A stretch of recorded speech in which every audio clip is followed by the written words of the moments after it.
Item ಯಾವುದೇ ಇರಲಿ try ಮಾಡಿ ಆಚಿ ಚಿಕನ್ ಮಸಾಲಾ. ಗೃಹಲಕ್ಷ್ಮಿ ಆಯ್ತು, ಇದೀಗ ಗೃಹ ಜ್ಯೋತಿ ಯೋಜನೆಯ ಸರದಿ. ಗೃಹ ಜ್ಯೋತಿ ಗ್ಯಾರಂಟಿ ಸ್ಕೀಮ್ ಪುನರ್ ಪರಿಶೀಲನೆ ಶುರು ಮಾಡಿದ್ದಾರೆ. ಈಗಾಗಲೇ ಡಿಕೆಶಿಯಿಂದ ಇಂಧನ ಇಲಾಖೆಗೆ ಸೂಚನೆ ಹೋಗಿದೆ. ಇನ್ನು ಗೃಹಲಕ್ಷ್ಮಿ ಮತ್ತು ಗೃಹ ಜ್ಯೋತಿ ಯೋಜನೆಗಳ ಫಲಾನುಭವಿಗಳಿಗೆ ಸರ್ಕಾರದಿಂದ ಈಗ ದೊಡ್ಡ ಅಪ್ಡೇಟ್. ಗೃಹ ಜ್ಯೋತಿ ಗ್ಯಾರಂಟಿ ಸ್ಕೀಮ್ ಪುನರ್ ಪರಿಶೀಲನೆ ಶುರು.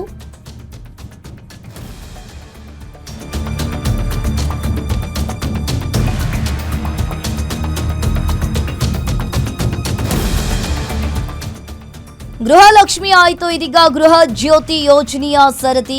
ಗೃಹ ಜ್ಯೋತಿ ಗ್ಯಾರಂಟಿ ಸ್ಕೀಮ್ ಪುನರ್ ಪರಿಶೀಲನೆ ಶುರು ಮಾಡಿಕೊಂಡಿದ್ದಾರೆ. ಈಗಾಗಲೇ ಡಿಕೆಶಿಯಿಂದ ಇಂಧನ ಇಲಾಖೆಗೆ ಸೂಚನೆ ಹೋಗಿದೆ. ಗೃಹಲಕ್ಷ್ಮಿ ಜೊತೆ ಗೃಹ ಜ್ಯೋತಿ ಪುನರ್ ಪರಿಶೀಲನೆಗೆ ಶುರು ಮಾಡಿದ್ದಾರೆ. ಮನೆ ಬಳಕೆ ಹೆಸರಿನಲ್ಲಿ ವಿದ್ಯುತ್ ಅನ್ನ ದುರ್ಬಳಕೆ ಮಾಡೋರ ಮೇಲೆ ನಿಗಾ ವಹಿಸಿದ್ದಾರೆ. ಇನ್ನು ಕಮರ್ಷಿಯಲ್ ವಿದ್ಯುತ್ ಬಳಸುವವರ ಮೇಲೆ ಇಂಧನ ಇಲಾಖೆ ಈಗ ಕಣ್ಣಿಟ್ಟಿದೆ. ರಾಜ್ಯದಲ್ಲಿ 1.70 ಕೋಟಿ ಮನೆಗಳಿಗೆ ಗೃಹ ಜ್ಯೋತಿ ಬಳಕೆಯನ್ನ ಮಾಡಲಾಗ್ತಾ ಇದೆ. ಗೃಹಲಕ್ಷ್ಮಿ ಜೊತೆ ಈಗ ಗೃಹ ಜ್ಯೋತಿ ಸ್ಕೀಮ್ಗೂ ಕೂಡ ಪುನರ್ ಅರ್ಜಿಯನ್ನ ಸಲ್ಲಿಸಲು ಡಿಕೆ ಶಿವಕುಮಾರ್ ಈಗ ಸೂಚನೆಯನ್ನ ನೀಡಿರುವಂತದ್ದು. ಗೃಹಲಕ್ಷ್ಮಿ ಮತ್ತು ಗೃಹ ಜ್ಯೋತಿ ಯೋಜನೆಗಳ ಫಲಾನುಭವಿಗಳಿಗೆ ಸರ್ಕಾರದಿಂದ ಈಗ ಮತ್ತೆ ದೊಡ್ಡ ಅಪ್ಡೇಟ್. ಇನ್ನು ಈಗಾಗಲೇ ಒಂದ್ ಕಡೆ ದುರುಪಯೋಗವನ್ನ ಮಾಡ್ಕೊಳ್ತಾ ಇದ್ದಾರೆ ಅನ್ನೋದು ಗೊತ್ತಾಗ್ತಾ ಇದೆ ವಿದ್ಯುತ್ ಅನ್ನ. ಇನ್ನು ದುರುಪಯೋಗ ತಡೆಯಲು ಫಲಾನುಭವಿಗಳು ಮತ್ತೊಮ್ಮೆ ಹೊಸದಾಗಿ ಮರು ಅರ್ಜಿಯನ್ನ ಸಲ್ಲಿಸುವುದನ್ನ ಕಡ್ಡಾಯಗೊಳಿಸಲು ಈಗ ಕರ್ನಾಟಕ ಸರ್ಕಾರ ಮುಂದಾಗಿದೆ.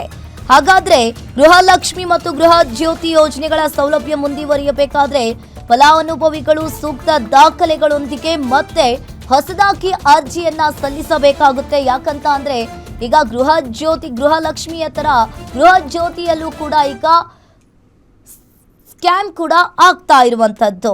ಈಗಾಗಲೇ ಗೃಹ ಜ್ಯೋತಿ ಯೋಜನೆಯಲ್ಲೂ ಅನರ್ಹರು ಸೌಲಭ್ಯ ಪಡಿತಾ ಇರುವುದು ಹಾಗೂ ವಿದ್ಯುತ್ ಸೋರಿಕೆ ಆಗ್ತಾ ಇರುವುದನ್ನ ತಡೆಯಲು ಸರ್ಕಾರ ಈಗ ಫಿಲ್ಟರ್ ಪ್ರಕ್ರಿಯೆಗೆ ಚಾಲನೆಯನ್ನ ನೀಡಿರುವಂತದ್ದು.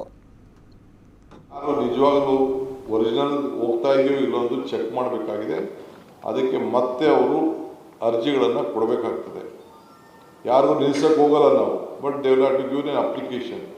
ಯಾರನ್ನ ಹಣನೂ ಕೂಡ ಯಾರನ್ನ ಕೂಡ ತೆಗೆದಾಕಬೇಕು ಅಂತ ನಮಗೆ ಇಷ್ಟ ಇಲ್ಲ, ತೆಗೆಯೋದು ಇಲ್ಲ. ಬಟ್ ಅವ್ರು ಕರೆಕ್ಟ್ ಮಾಹಿತಿಯನ್ನು ಅವರು ಕೊಡಬೇಕು.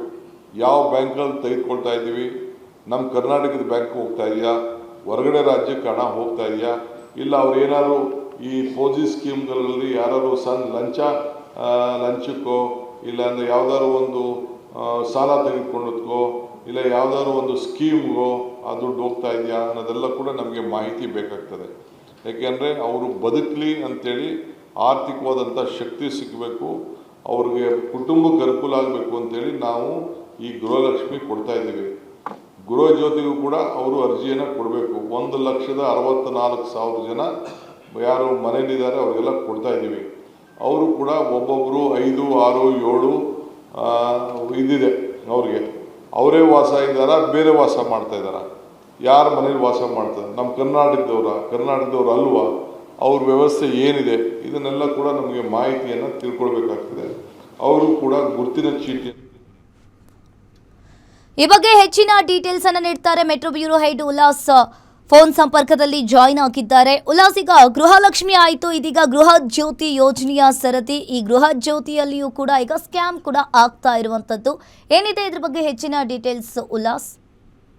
ಅಂಕಿತಾ, ಗೃಹಲಕ್ಷ್ಮಿ ಯೋಜನೆಗೆ ಸಂಬಂಧಪಟ್ಟಂತೆ ಮೃತರ ಕುಟುಂಬಕ್ಕೆ ಮತ್ತೆ ತೆರಿಗೆಯನ್ನ ಕಟ್ತಾ ಇರುವಂತವ್ರು ಕೂಡ ಜೊತೆಗೆ ಅನ್ಯ ರಾಜ್ಯದವರಿಗೂ ಕೂಡ ಗೃಹ ಲಕ್ಷ್ಮಿ ಯೋಜನೆ ಹೋಗ್ತಾ ಇದೆ ಅನ್ನುವಂತಹ ನಿಟ್ಟಿನಲ್ಲಿ ಈಗಾಗಲೇ ಫಿಲ್ಟರ್ ಪ್ರಕ್ರಿಯೆಯನ್ನ ರಾಜ್ಯ ಸರ್ಕಾರ ಮಾಡಿತ್ತು, ಮಹಿಳಾ ಮತ್ತು ಮಕ್ಕಳ ಕಲ್ಯಾಣ ಇಲಾಖೆ. ಸೊ ಈ ಸಂದರ್ಭದಲ್ಲಿ ಇಡೀ ರಾಜ್ಯಾದ್ಯಂತ ಲಕ್ಷಾಂತರ ಸಂಖ್ಯೆಯಲ್ಲಿ ಅಂದ್ರೆ ಅರ್ಹರಲ್ದಿದ್ರು ಕೂಡ ಅವರಿಗೆ ಹಣ ಹೋಗ್ತಾ ಇದೆ ಅನ್ನುವಂಥದ್ದು ಬೆಳಕಿಗೆ ಬಂದಿತ್ತು. ಇದ್ರ ಬೆನ್ನಲ್ಲೇ ಗೃಹಲಕ್ಷ್ಮಿ ಆಯ್ತು, ಗೃಹ ಜ್ಯೋತಿ ಯೋಜನೆನೂ ಕೂಡ ಸ್ಕ್ಯಾಮ್ ಆಗ್ತಾ ಇದೆ. ಯಾಕೆಂತಂದ್ರೆ ಒಂದಷ್ಟು ಕಡೆಗಳಲ್ಲಿ ಕಮರ್ಷಿಯಲ್ ಪರ್ಪಸ್ಗೂ ಕೂಡ ಈ ಒಂದು ಯೋಜನೆಯನ್ನ ಬಳಕೆ ಮಾಡ್ಕೊಳ್ತಿದ್ದಾರೆ ಅನ್ನುವಂತ ಒಂದು ಅನುಮಾನ ಈಗ ರಾಜ್ಯ ಸರ್ಕಾರಕ್ಕೆ ಬಂದಿದೆ. ಸೊ ಹೀಗಾಗಿ ನಿನ್ನೆ ನಡೆದಂತಹ ಎಲ್ಲಾ ಜಿಲ್ಲಾಧಿಕಾರಿಗಳ ಸಭೆಯಲ್ಲಿ ಸಿಎಂ ಡಿಕೆ ಶಿವಕುಮಾರ್ ಒಂದು ಸೂಚನೆಯನ್ನ ಕೊಟ್ಟಿದ್ದಾರೆ.